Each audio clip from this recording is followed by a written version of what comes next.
Kalau pada proses investigasi, penggeledahan segala macam itu, semakin lama semakin terbuka peluang untuk menghilangkan jejak. Ya, jadi kalau kita kaitkan dengan penjaga rumah yang saya yakinkan terbunuh, gitu ya. Yakin terbunuh? Iya. Sutrimo itu? Itu penyidik yang paling bodoh pun tahu. Gitu. Hanya berhenti sampai ke Febri, berarti Don Corleone-nya dia. Kan ini Don ini para penjahat kan, para penjahat. Luar biasa ya. Pakai nama Don aja udah ketahuan ini. Memang niatnya jahat kan. Kelasnya gitu. yang udah ketahuan. Kelasnya udah ketahuan. Nah, 7 mantan KPK. KPK yang sekarang aja nggak berani. KPK yang sekarang kalau ambil alih dari awal nggak berani kok. Apalagi cuma mantan ya. Apalagi cuma mantan. Atau bisa jadi ini yang realnya KPK sebenarnya. Yang sekarang itu penggantinya. Gitu. Bisa di mana begitu juga kan gitu ya. Apa yang dihadapi itu siapa gitu loh. Yeah. Ini bukan sekedar tentara ini. Nah, kalau tentara nembak orang mati, ini tentara yang berkedip mati gitu loh. Kita tahu polisi itu di awal-awal reformasinya itu kan bagus banget ya. Yeah. Sampai pernah nggak punya uang masih bisa membongkar kasus bom Bali, terus Pak Gubernur Suardike yang Bali itu juga Imade Mangkupastika itu juga hebat sekali itu bekerja banyak profesi. Polisi bersih-bersih lah. Dibantu oleh beliau waktu itu, Pak? Iyalah, dia kan di sana di Bali. Juga arah reformasinya kemana. Nah sekarang ini kan jadi kacau nih. Tentaranya masuk lagi. Jangan-jangan itu karena polisinya sudah belok gitu. Pak Gigi, saya ngambil yang terbaru dari kasus yang terkait dengan Pak Febri Adriansyah gitu ya. Tentang penggeledahan di kediaman yang ditunggu-tunggu sebenarnya. Kediaman yang ditempati, yang di Kebayoran Baru, Jakarta Selatan. Itu kan digeledah setelah kira-kira 20 hari lebih dari penggeledahan pertama. Di Cafe The Clan dan di rumah di Sentul. Nah, sekarang diambil katanya dokumen yang terkait dengan TPPU. Pak Gigi melihat seberapa signifikan penggeledahan itu dengan sekian lama waktu, dalam tanda petik yang dibiarkan baru bisa sempat digeledah. Iya, kalau pada proses investigasi, penggeledahan segala macam itu, semakin lama semakin terbuka peluang untuk menghilangkan jejak. Ya, jadi kalau kita kaitkan dengan penjaga rumah yang saya yakinkan terbunuh, gitu ya. Yakin terbunuh? Iya. Sutrimo itu? Itu penyidik yang paling bodoh pun tahu, gitu. Bahwa nggak mungkin mati wajar itu seperti itu, gitu. Nah, pasti dia tahu banyak. Dia tahu banyak.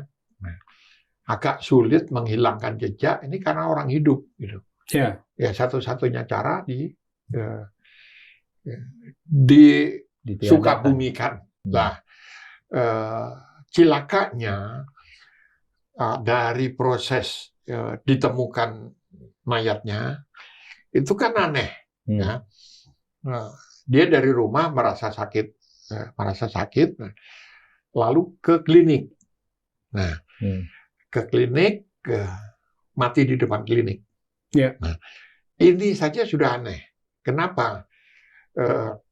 Kalau sudden death itu, mati mendadak itu, porsi terbesarnya pasti karena jantung. Ini orang baru 42 umurnya. Tidak ada riwayat jantung, tidak ada riwayat penyakit kronis lain sebelumnya. Sehingga salah satu kemungkinan adalah diracun. Kalau diracun itu ada 2 jenis. Ini kondisi umum ya. Nah, 2 jenis yang biasa dipakai yaitu arsenikum dan cyanida.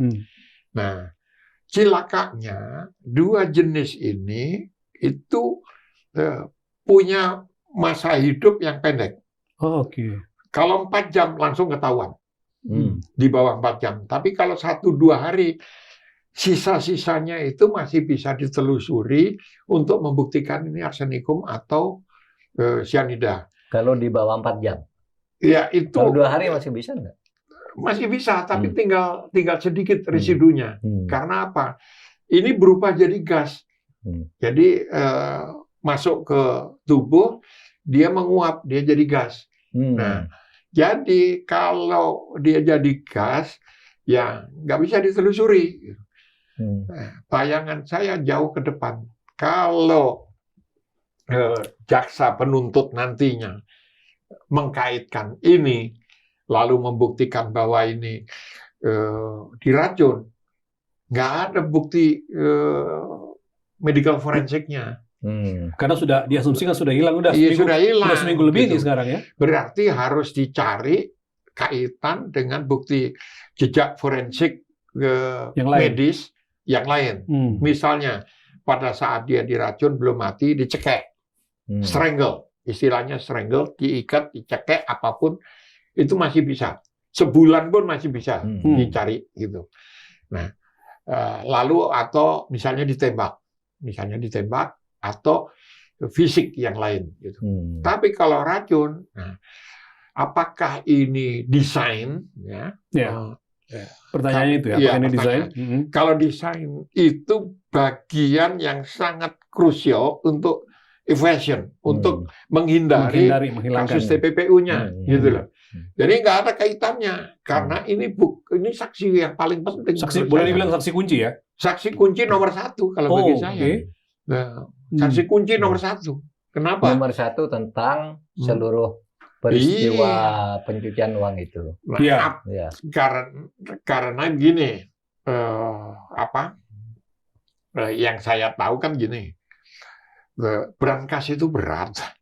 Tidak mungkin digotong-gotong, apalagi digotong oleh orang luar yang penjaga rumahnya nggak tahu. Nggak mungkin itu. Persis. Nah, jadi sudah berapa truk itu diangkut selama ini, gitu. Terkena triliunan ya. Saya nggak mau ngomong supaya tidak melangkahi penyidik nanti, biarin aja. Biarin. Kalau kita butuh itu, mendengarkan itu, inside story gitu dari penyidik. Gitu ya. Biar muncul di pengadilan. Kenapa? Nanti gampang ngeles-ngelesnya dia. Ini kita kejar terus ini. Ya, salah satu yang saya suka podcast ini lompat dikit ya. Karena apa? Pak Mahfud ini terus saja nguber ketika berita sudah turun kemarin itu. Selama seminggu kan udah turun nih berita. Saya tunggu, karena kalau tidak kita uber terus, lepas ini kawan ini. Lepas, pede banget, masih seperti pejabat tinggi. Itu ada yang punya, memang silakan. Kan gitu kan? Itu ada yang punya. Silakan saja dibuka gitu. Tapi ada yang aneh bagi saya ya. Itu kan rumah yang dijaga tentara banyak itu, yang semula tidak bisa dimasuki karena dijaga. Di Jakarta Selatan, Pak. Pada akhirnya kan digeledah. Nah, rumah yang digeledah tapi dijaga dengan begitu banyak orang hanya mendapat dokumen. Itu. Jadi sejak penggeledahan di rumah pertama tanggal 8 itu ya, tanggal 8 sampai 2 hari lalu digeledah, yang didapat hanya dokumen. Kalau hanya dokumen, untuk apa dijaga tentara begitu banyak? Persis. Kan gitu kan? Sehingga mungkin ada sesuatu yang disembunyikan atau masih tersembunyi sekarang. Gimana Mas Kiki? Itu pertanyaan saya tadi Pak Kiki. Seberapa signifikan penggeledahan itu kalau hanya dapat itu? Bagi saya kacang. Kenapa kacang? Mungkin dapat ratusan miliar lagi. Yang tidak kacang adalah perusahaan-perusahaan cangkang yang dibuat itu ya ketahuan aja 16 perusahaan cangkang, transfer dana terakhir yang diketahui, yang diungkap adalah 1,5 triliun untuk satu perusahaan. Untuk satu perusahaan. Sebentar. Ini biar clear oleh pemirsa kita. Perusahaan cangkang yang dimiliki oleh Febri Adriansyah. Kira-kira itu maksudnya? Oleh tangan kanannya. Tangan kanannya. Jaringannya. Jaringannya. Si Don Rito itu. Nah, kalau hanya berhenti sampai ke Febri, berarti Don Corleone-nya dia. Don ini para penjahat kan, para penjahat. Luar biasa ya. Pakai nama Don aja udah ketahuan ini. Memang niatnya jahat kan. Kelasnya yang udah ketahuan. Kelasnya udah ketahuan. Nah, jadi kalau hanya ditemukan dokumen, mudah-mudahan dokumen perusahaan cangkang itu gitu loh. Yang mereka nggak tahu, mudah-mudahan. Tapi nggak mungkin rasanya. Ya, nggak mungkin. Masa kalau dokumen kan bisa disimpan di loker Iya, di bank Iya. dan sebagainya. Apalagi dia tahu buktinya duitnya aja dia simpan sendiri. Nah, kalau duit mungkin disimpan di bank kan susah ngangkutnya. Kalau dokumen kan bisa disimpan di loker bank. Saya mantan hakim sih, jadi curiga aja masa ini yang dijaga puluhan tentara, orang nggak boleh masuk, sesudah digeledah dapat dokumen berapa gitu. Jangan-jangan tuh diangkut dulu barangnya. Saya malah bertanya Pak Mahfud, apa iya betul dapat dokumen? Dia tahu tuh bahwa rumah itu akan digeledah, pasti udah bersih semua itu. Malah bukan saya hanya pengumuman saja dokumen itu. Pertanyaan yang lebih fundamental, urusannya apa sih tentara kok jaga rumah itu? Nah, itu ancaman apa? Orang dia jaksa agung bidang tindak pidana khusus, orang yang paling ditakuti di Republik setelah jaksa agung gitu. Nah, polisi masih ada pelayanannya, kalau kejaksaan pemerasan.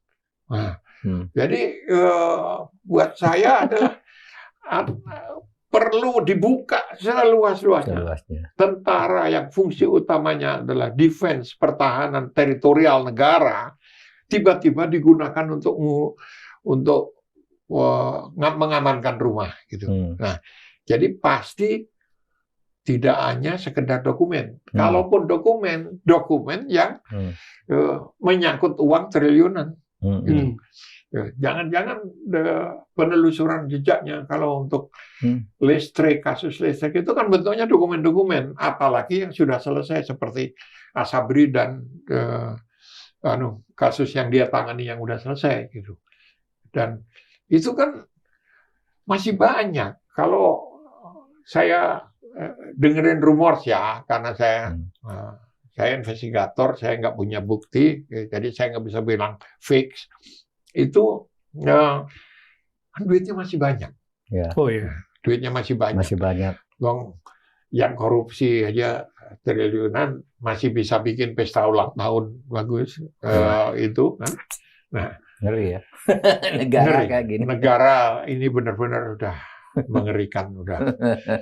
Jadi saya bingung, bendera merah putih saya yang saya pasang mulai hari ini gitu.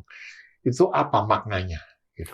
Kenapa? Dan hasil investigasi bocor halusnya Tempo ya, menarik tuh, dari 16 perusahaan cangkang disebut Mas Kiki itu, ada 2 yang di dalamnya itu anaknya Febri Adriansyah di situ. Dan itu bisa menang tender dalam suatu uang triliunan. Itu perusahaan itu dibentuk 10 hari sebelum tender. Sehingga dia menjadi pemenang. Cuma menjelang ini namanya sejak Febri itu dikuntit dulu, itu nama ini lalu keluar dari perusahaan. Tapi dokumen lama kan masih ada, kan tidak mungkin hilang. Nama itu keluar sesudah muncul kasus. Sesudah muncul kasus sudah dikuntit di DKV Tangan. Ya waktu itu. Itu gila tuh. Tapi buat saya itu tetap pinat. Kenapa? Dia kan main udah berapa tahun nih, udah berapa lama. Jadi bukan hanya yang berhenti di dia, uangnya dia mainkan dan berhenti di dia, di Febri ini. Selama sekian lama itu kan uangnya ngalir kemana-mana. Ini yang mengerikan. Gitu loh. Pak Kiki, dari penjelasan Pak Kiki tadi menjelaskan ke kita bahwa begitu besarnya permainan lah kira-kira gitu. Levelnya udah tinggi banget.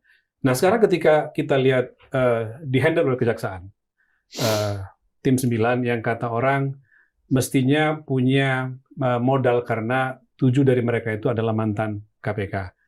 Seberapa Pak Kiki melihat bahwa permainan high level kriminal yang dibangun sedemikian rupa itu masih bisa diharapkan dibuka dengan tim yang dibentuk oleh kejaksaan sekarang? 7 mantan KPK. KPK yang sekarang aja nggak berani. KPK yang sekarang kalau ambil alih dari awal nggak berani kok. Apalagi cuma mantan ya. Apalagi cuma mantan. Atau bisa jadi ini yang realnya KPK sebenarnya, yang sekarang itu penggantinya gitu. Bisa di mana begitu juga kan gitu ya. Apa yang dihadapi itu siapa gitu loh. Ini bukan sekedar tentara ini. Kalau tentara nembak orang mati, ini tentara yang berkedip mati, gitu loh. Nah, ini how far can we go, gitu ya. sampai seberapa jauh kita bisa melangkah. Yeah. Itu sebetulnya tergantung tekanan publik seperti ini. Okay. Gitu. Sebelum bangsa ini hancur. Gitu. Kenapa? Kalau orang udah frustrasi, udah ini, sekarang profesional, entrepreneurs, pergi ke luar negeri semua kok sekarang. Iya. Saya puluhan tahun di luar, hidup di luar ya kayak gitu. Anak saya juga masih di luar kayak gitu. Nah, semua pada nanya, Bapak nggak pindah aja? Gitu. Nah, dengan mudah saya milih negara di Eropa, mau di Amerika, mau di ini. Nah, tapi meskipun bukan Londo Ireng, saya bukan Londo Ireng lah, gitu kan. Nah, itu mengerikan. Saya bilang, marilah kita jangan pergi-pergi, kita tinggal di sini, semampu kita benahi negara ini. Gitu. Saya ke Pak Mahfud sekarang. Pak Mahfud itu termasuk yang sangat kritis, Pak Gigi, seperti Pak Gigi bilang, Anda tonton gitu. Tapi setelah melihat ke sini, berpikir bahwa mulai ada kemajuan pelan-pelan nih. Ada tersangka tambahan dan segala macam, ada rumah yang akhirnya digeledah. Pak Mahfud melihat seperti apa kira-kira? Dan kalau kita melihat agak positif, ini kira-kira udah sampai mana nanti ini bisa dicapai? Seperti kata Mas Kiki tadi ya, kalau masyarakat sipil itu terus berteriak, ada harapan untuk dibuka. Tidak bisa menghindar. Tidak bisa menghindar. Dulu kan sudah hampir hilang tuh. Lagi masyarakat itu kan tambah rame, tidak bisa menghindar tuh, akhirnya ditersangkakan, akhirnya ditahan dan seterusnya. Mungkin minimal kalau saya ya, minimal meskipun itu sangat tidak memadai kecuali kita akan berteriak terus secara lebih kencang untuk membongkar kasus ini. Minimal saya kira yang sekarang sudah ditetapkan tersangka itu akan tetap maju ke pengadilan dan divonis. Mungkin dengan kompromi-kompromi kan, asal menutup yang lain dan sebagainya, itu bisa saja. Sehingga dapat dianggap kemajuan daripada hilang sama sekali. Iya kan? Karena dulu begitu kasus itu terbongkar, secara hukum salah lah, ini ndak bisa lah, lalu kehilangan jejak kita. Nah sekarang kan jejaknya ada. Kalau misalnya dari 3 yang ditangkap tersangka mungkin sebentar lagi akan bertambah gitu, ya mungkin bisa menjadi pintu untuk saat berikutnya dibuka lagi. Kan banyak kasus yang begitu kan. Disebut divonis, terbukti secara sah dan meyakinkan, melibatkan A, B, C, D gitu, dihukum kan. Biasanya berhenti di yang dihukum. Nih A, B, C, D-nya ini kan bisa dikejar lagi sebenarnya nantinya ketika nanti di pengadilan. Meskipun tuh ya tidak membuat kita optimis lah. Gitu. Saya tuh membayangkan begini ya. Ada keberanian elit. Oke, ini kasus satu. Dari proses pemeriksaan segala macam dibuka untuk umum. Disorot TV, diinterogasinya itu bisa ditonton langsung. Live streaming. Live streaming. Wah, itu pasti penontonnya se-Indonesia. Live streaming dan orang judgment itu menjadi lebih adil, artinya apa? Ini suara publik. Pengadilan kita tidak mengikuti sistem juri. Kalau juri itu public conscience ini dikumpulkan, semua orang bilang salah. Meskipun belum tentu juga. Gitu. Nah, tapi metode untuk sampai ke sana itu sebetulnya bisa kita terapkan. Contoh nih, Pak Harto waktu diputuskan harus disidang, salah atau tidak, disiapkan ruang pengadilan di gedung Departemen Pertanian, Jakarta Selatan, Departemen Pertanian. Nah,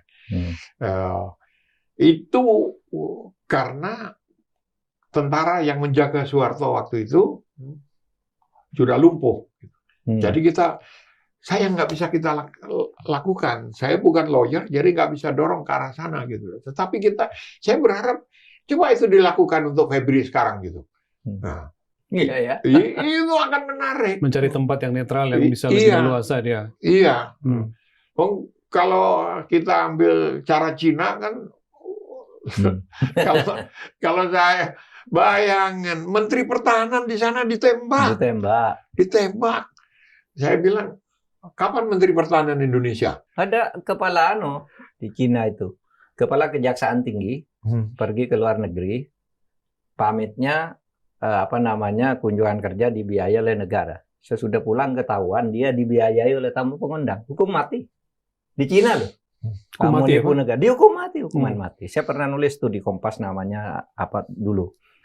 Nah, saya kira tapi di kita itu kan perdebatan panjang kan, Mahfud, soal hukuman mati, no? Pak Kiki toh. Karena Mas Kiki kemarin kan bilang, itu kalau dia tembak aja tuh si Febri di depan sampai ngomong gitu, Pak. Iya, ngomong. Itu serius ya? Serius saya. Kalau mau efek jerah, deterrent efek namanya, efek penangkalan untuk kasus-kasus berikutnya, harus ada contoh. Sekarang ini nggak ada yang takut korupsi. Kalau nanti dibilang, wah nanti dihukum seumur hidup kayak gitu. Jawabnya apa? Ah, itu kan bodoh aja dia ketangkap. Kalau saya lebih ahli, gitu kan. Mana yang dia ketangkap? Iya, itu sial, gitu loh. Jadi bukan titik kesalahannya yang diambil, tapi sialnya itu. Gitu. Ya. Ini makin asik nih. Tapi sebelum saya lanjutkan, saya mengingat pada Anda, bagi Anda yang belum subscribe, silakan subscribe dan nyalakan lonceng notifikasi Anda. Saya nambahin lagi sedikit, Pak. Ketika Pak Mahfud tadi mengatakan, kita berharap dengan kita berteriak terus, maka ini akan maju pelan-pelan. Ada yang menarik kemarin, Pak. Ketika diumumkan satu tambahan tersangka, itu namanya Norman Herin, dari pihak swasta, Pak. Tersangka. Lalu, Tim 9 juga mengatakan bahwa kami berencana untuk menyerahkan satu saksi penting lah kira-kira itu, Ferry Hongkiriwang. Ini mau dititipkan ke LPSK, Lembaga Perlindungan Saksi dan Korban, untuk keselamatan diri dan untuk penyidikan. Karena jadi orang berpikir, ini berarti agak serius ini. Khawatir ini disutrimokan sehingga dia perlu dijaga. Artinya bayangan orang ini agak serius nih, Tim 9 untuk maju. Pak Kiki gimana? Masih saksi atau gimana? Saya nanti ke Pak Mahfud juga.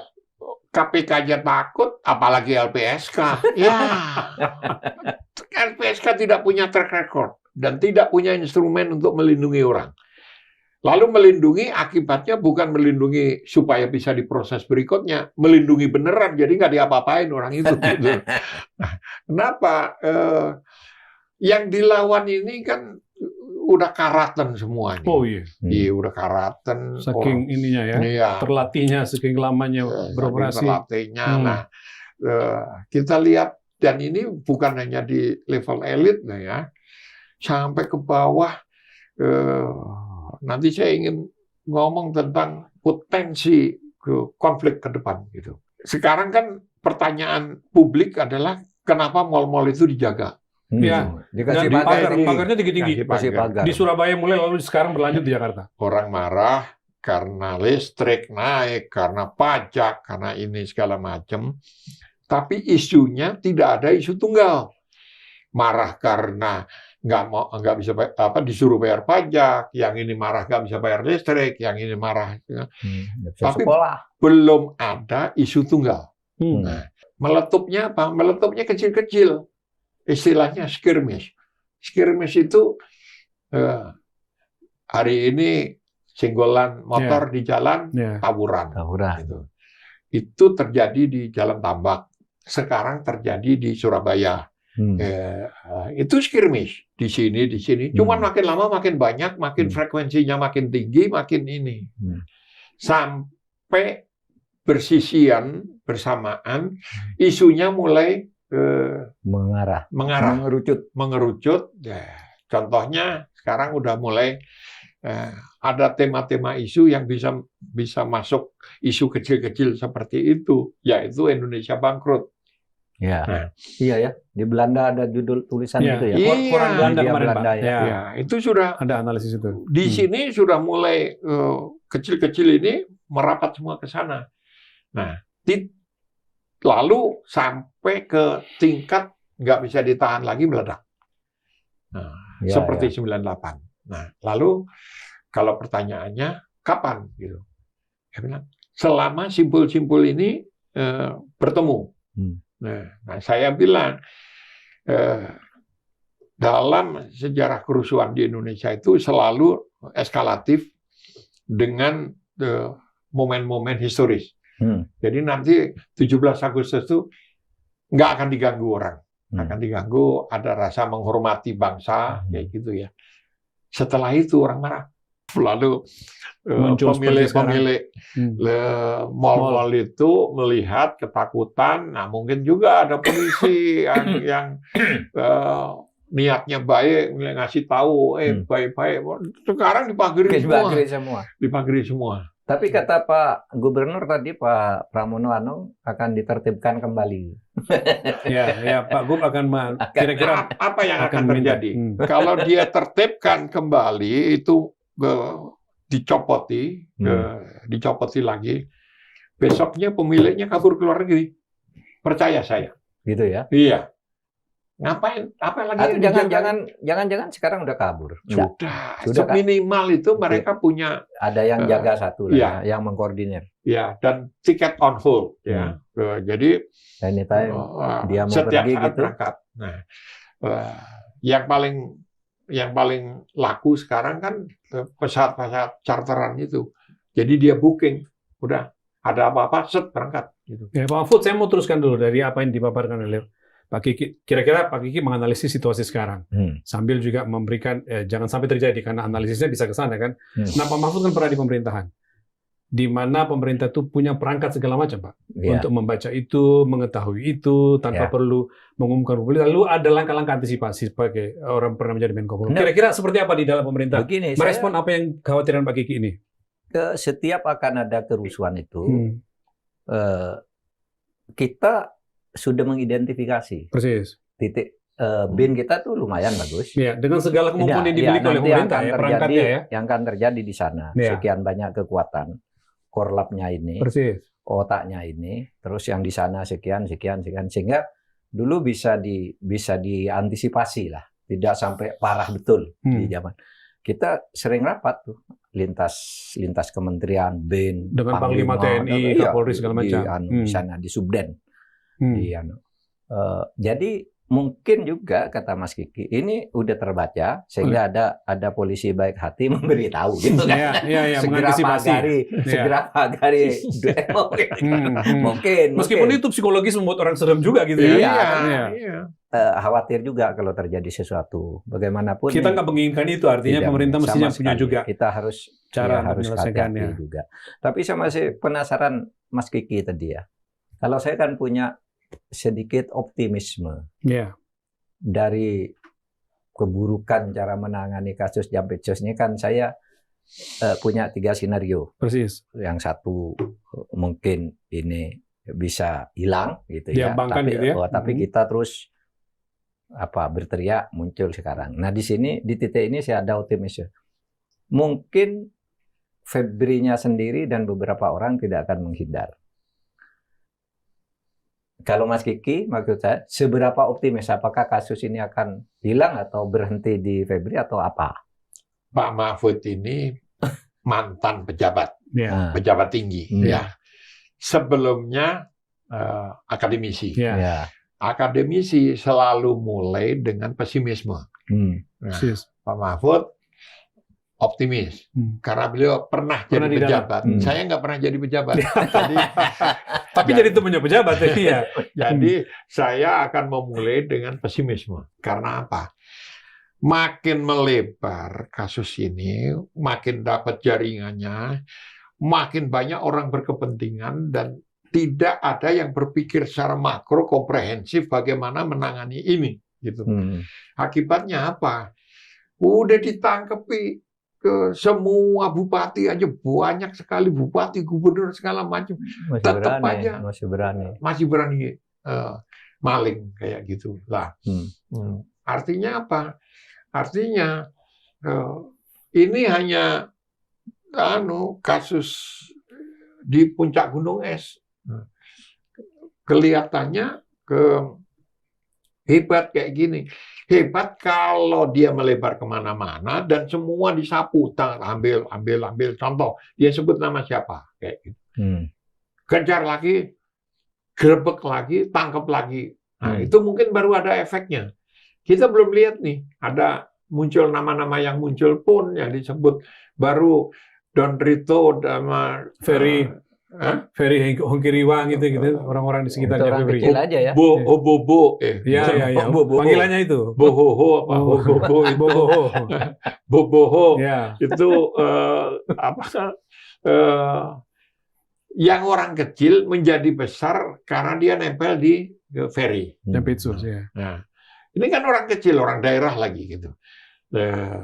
Orang daerah masuk, ini kesalahannya begini, orang daerah dia nggak dipercaya oleh Ferry kan, sampai ngurusi perusahaan cangkang triliunan. Tiba-tiba orang, ya katakanlah kere gitu, tiba-tiba kere munggah balik istilahnya. Tiba-tiba naik ke puncak dan yang ditangani triliunan. Orang seperti ini pasti shock.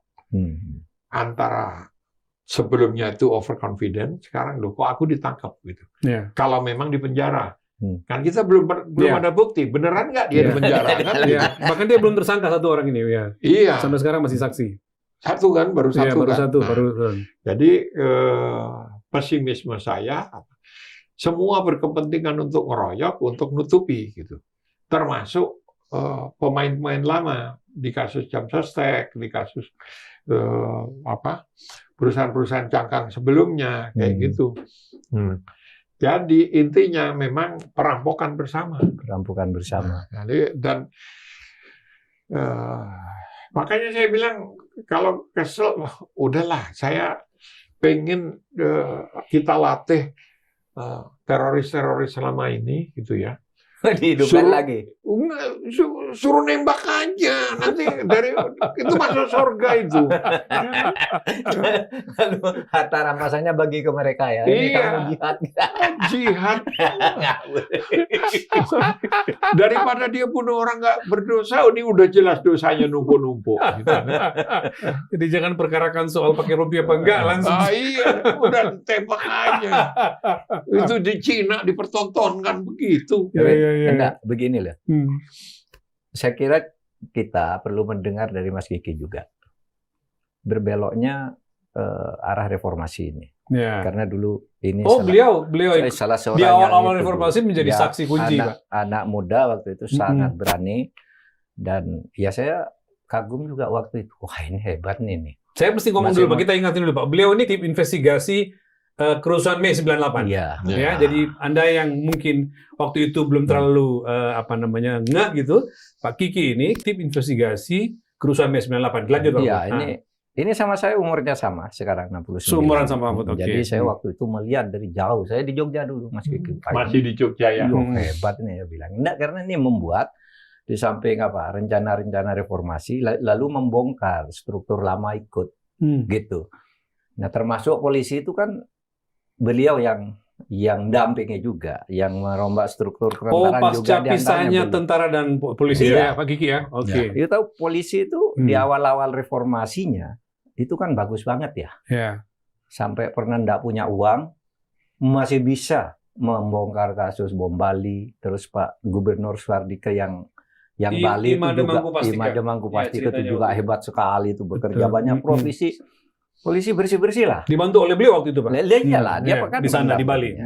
Juga arah reformasinya kemana. Nah sekarang ini kan jadi kacau nih. Tentaranya masuk lagi. Jangan-jangan itu karena polisinya sudah belok gitu. Kalau polisi terus begitu ya saya masuk juga dong gitu. Barangkali ya. Nah, kita perlu dengar dari Pak Kiki. Gimana Pak Kiki? Gimana? Jadi gini. Ini agak menarik diri. Kalau 98 gini. Bagi mereka siapapun kita yang pernah hidup di bawah rezim Soeharto, Orde Baru ya, itu tidak terbayangkan untuk anak-anak sekarang ini. Nah, saya biasanya analoginya gampang. Kamu tahu COVID-19 kemarin, gitu. Kita itu seperti terteror di sekeliling kita dan kita nggak tahu apa, gitu. Waktu COVID ya? Iya. Nah. Zaman Soeharto itu sama. Kita ini terteror gitu, tapi kita itu nggak tahu apa. Ini contoh nih. Kita ngobrol kayak gini nih. Jangan mimpi masih bisa ketemu hari Senin. Kenapa? Hari Minggunya. Waduh, saya jadi keinget masa-masa itu tuh. Hari Minggunya kita ketemu di Kodim atau di kuburan. Udah, jadi bayangkan dosen UI yang dianggap itu katanya kampus perjuangan. Meskipun perjuangan omong kosong itu. Kan? Itu saja dosen di ruang kelas itu nggak berani ngomong. Bayangkan dosen sistem politik Indonesia nggak bisa ngomong politik. Lalu apa yang diajarkan itu gitu loh. Nah, sehingga semua marah, kita konsolidasi jalan dan ya jujur lah, saya merancang itu merancang eskalasi massa itu melalui tanggal-tanggal bersejarah. Hari Kartini aja kita manfaatkan. Apa? Yang penting orang ngumpul. Gitu. Orang ngumpul baru kita kompor-kompor. Termasuk sholat Jumat juga ya? Iya, sholat Jumat itu. Orang ngumpul. Itu Tony Hardy itu. Tony kan ke kanan sekali gitu. Teman saya itu kan. Iya. Itu ikut kompor-kompor sampai dia ditangkap. Nah, semua seperti itu lah. Saya tidak percaya teman-teman UI karena apa? Udah terserap semua ya waktu itu. Jadi saya mengandalkan STM. STM-nya itu ITB. Kalau yang berpikir, bukan mahasiswa yang biasa. Kalau mahasiswa biasa, setiap malam saya nggak pernah pulang karena kompor-kompor di semua itu kampus, gitu. Di semua kampus sampai ke Surabaya, sampai ke Makassar, sampai itu. Sampai saya bilang kalau ngomong sombong, kalau orang ngaku aktivis 98 nggak tahu nama saya, berarti dia bohong gitu. Saya tahu. Lah, jadi apa sih kesepakatan waktu itu? Ini kita benahi negara nih. Membenahi negara itu tidak mungkin bisa dilakukan tanpa menurunkan Soeharto. Mengapa? Menurunkan pergantian presiden itu namanya suksesi. Kalau setelah suksesi baru kita tata ulang. Itu kami sebut reformasi. Kenapa reformasi? Karena pilihan perubahan itu ada dua, evolusi dan revolusi. Evolusi itu perubahan normatif biasa, ya. Rakyat terlalu lama menunggu. Seperti sekarang disuruh nunggu 25 tahun. Gitu. Nggak tahan, rakyat nggak akan tahan. Atau revolusi. Nah, tidak ada secara revolusi, bukan rakyat yang jadi korban. Selalu rakyat jadi korban. Mari kita cari format jalan tengah. Saya dengan teman-teman ITB, kemudian UI bergabung. Nah, ini akan banyak nih yang nonton, baru mengingat lagi mereka. Gitu. Kendala kita adalah TNI, karena kita akan berhadapan dengan tentara nih. Langkahnya apa? Mari kita merancang sebuah rekonstruksi bangsa, bukan untuk balas dendam.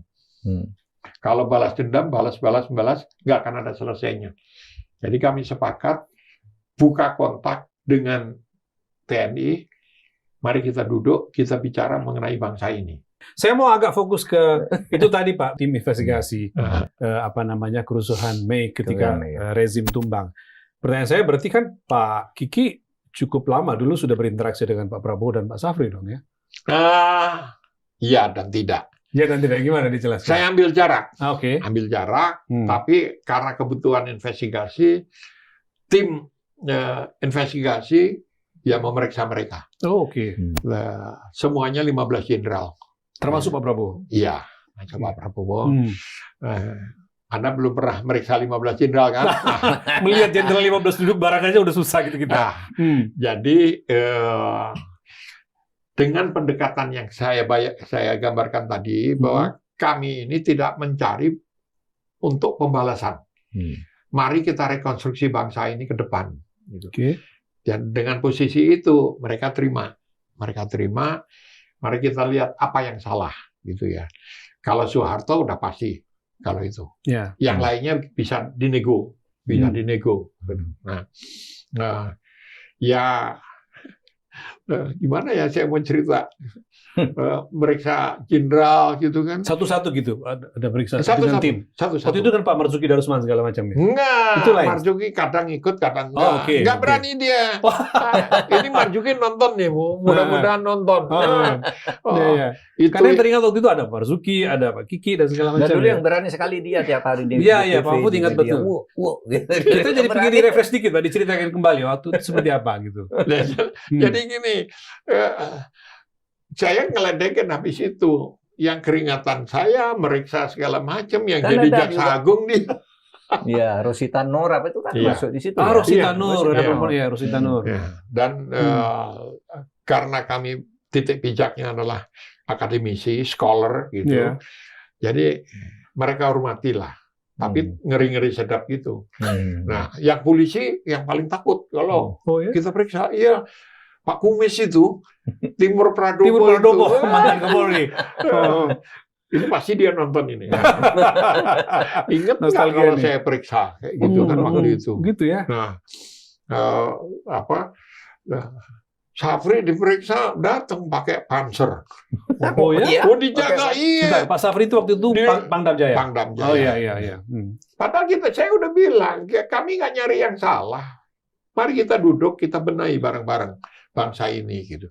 Tetap aja dia datang pakai Panzer.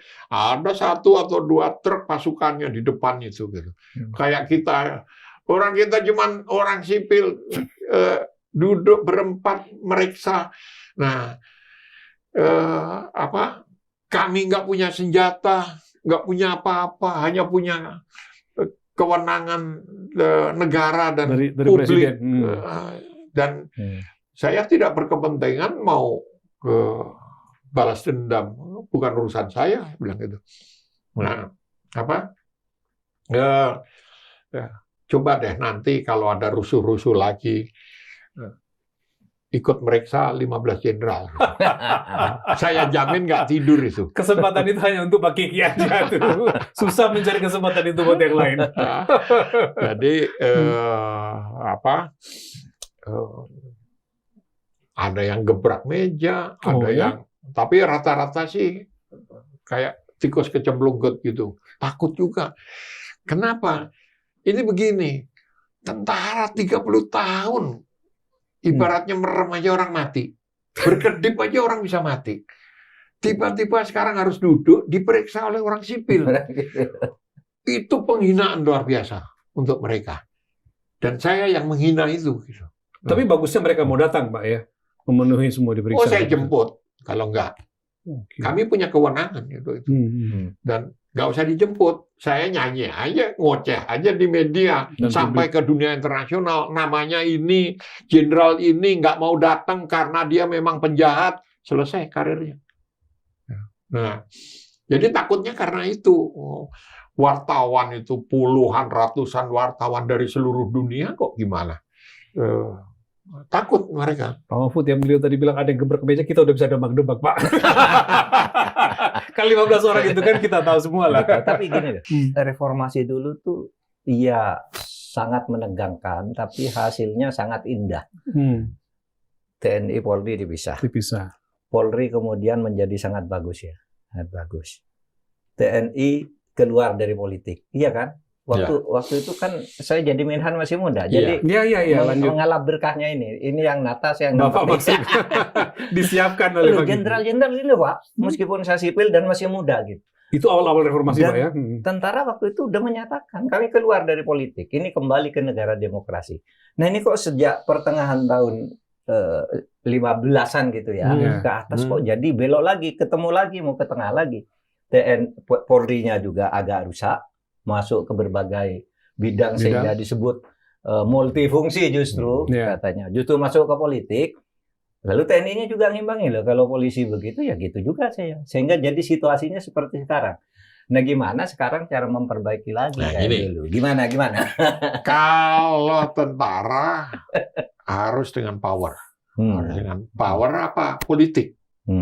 kekuasaan politik yang bisa mengendalikan tentara. Nah, tetapi tentara dan polisi sama. Kalau saya ngambil jalan yang lebih pelan, lebih lunak melalui pendidikan. Nah, Pak Mahfud tahu nggak sekarang itu ada sekitar 200 dokter polisi. Beneran 200, nih. 200 dokter polisi. Iya, nggak termasuk balul adalah. Ini dokter beneran disertasi. Dokter beneran. Dibimbing beneran. Iya. Kalau menteri kan balul adalah. Itu kan odong-odong. Nah, ini dibimbing bener dan banyak yang dari UI, dari luar negeri Dari juga luar negeri juga banyak gitu. tahu. Nah, saya lihat ya apa yang terjadi. Ada perubahan signifikan dalam mental para akademisi ini. Saya tidak bilang bahwa dengan pendidikan korupsi bisa hilang, enggak. Tapi mereka lebih santun dalam berkorupsi, ngambil uangnya nggak banyak-banyak gitu. Nah ini bertahap. Kalau tentara tidak ada kontrol. Ya, meskipun ada. Ini bukan karena Pak Kiki lebih dekat ke polisi ketimbang tentara ya, bukan ya? Itu salah satu alasan juga. Kenapa? Bagi saya polisi itu institusi sipil, dia organ sipil, dia instrumen peradaban sipil. Tapi dia pegang senjata dan pegang hukum. Nah itu dia. Soal senjata itu karena harus ada law enforcement. Masyarakat kalau tidak pakai senjata nggak takut. Nah, dari situ baru kita arahkan ke law enforcement. Nah, persoalannya senjata polisi itu bukan lethal weapon, itu seharusnya. Itu senjata untuk pelumpuhan. Pelumpuhan aja. Sehingga dari tahun 70-an itu Pak Mahfud sampai belakangan sebetulnya sebelum ada fenomena terorisme, polisi di seluruh dunia itu normanya adalah pakai revolver karena lebih terkontrol, nggak ada automatic weapon atau semi-automatic weapon yang berondongan kayak gitu. Nah, ketika terorisme kemudian berkembang menggunakan automatic weapon, baru polisi minta hak untuk menggunakan itu karena lawannya berat nih kalau automatic weapon, senjata otomatis. Baru digunakanlah Glock, Six Higher, lalu produk setengah lokal itu HS dengan 16 peluru kayak gitu. Itu fenomena 10 tahun terakhir gitu. Kesimpulannya, itu kesimpulannya, Jadi kita mau menata masyarakat sipil agar negara ini jauh dari koruptif, jauh dari kesewenang-wenangan, militerisme dan sebagainya. Ternyata masyarakat sipilnya itu tidak lebih baik sehingga mau kembali lagi nih. Tapi mudah-mudahan bisa diperbaiki, gitu ya. Kalau itu saya optimis. Terima kasih ya, Mas Kiki.